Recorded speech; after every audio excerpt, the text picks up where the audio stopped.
Shadow and Bone is back on Netflix for its second season, so let's see if these new episodes are worth your time.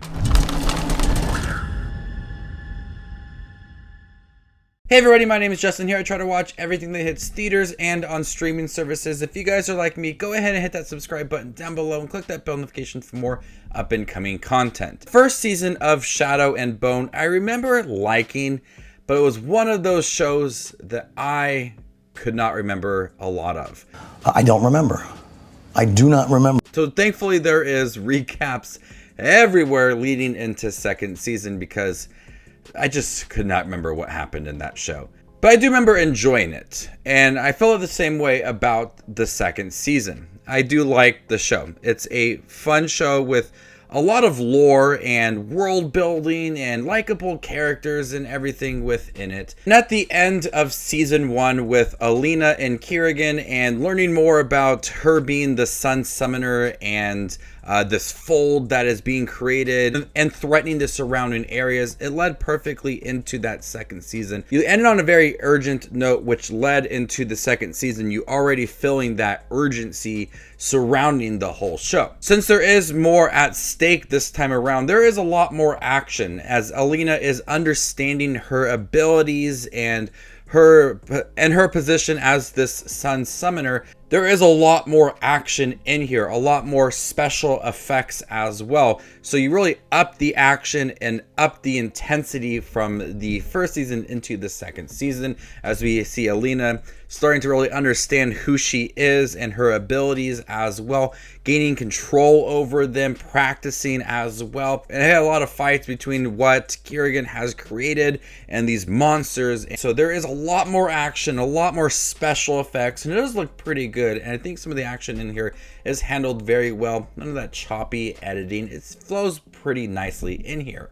And as we see Alina discover more about herself, we're strengthening this character. Since she was unsure a lot about who she was and being the Sun Summoner and kind of like that responsibility weighing down her, we see her come more into this position of a leader and understanding who she is and her connection to Kirigan and how she can protect people as well. So I like the side of her, and since there are so many side characters and a lot of new introductions, we still have a huge focus on her and watching this character grow as she is becoming a leader, understanding more of her abilities. Those nice little touches are throughout the show to make her a very important character and a very likable one as well. I really like the world that was set up in that first film, the different cities that they came across and the groups of people as well.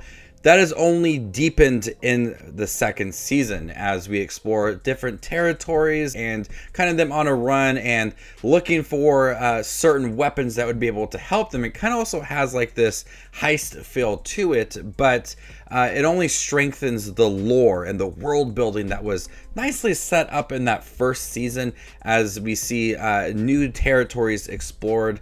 These characters are going off in different places to look for weapons that would be able to help them, which also adds to kind of that urgent feel throughout.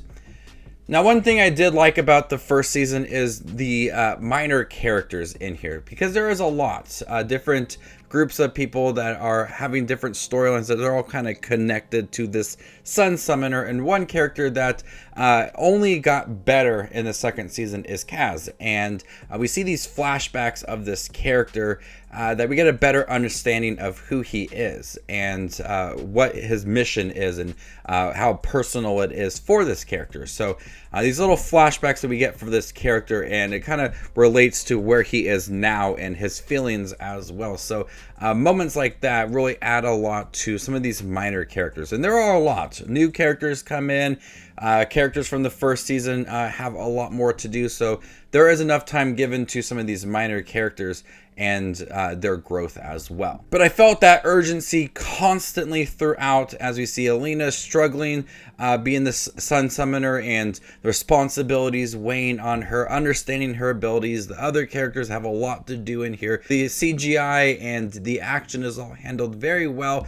You really spend just so much time in this world and the villain as well. So overall, Shadow and Bone Season 2, I do enjoy. I could see this easily being a show like a year or a half from now that I just couldn't remember exactly what happened if they renew it for a third season, which they set up nicely for, and having to watch the third season, I'll probably have to read recaps on this show. It's not like it's a forgettable show, it's just didn't have like that one big scene or one character that made me really love it. So, but overall, it's just a really decent show, worth a watch and worth reading recaps about. So before I give you my score for Shadow and Bone Season 2, make sure to check out my channel. Here I do movie reviews, trailer actions, ranking videos, tier lists, all that fun movie related content that you see on YouTube. I do it all here, so hit that subscribe button to get it all in one spot. I'm going to go ahead and give Shadow and Bone Season 2 a B-.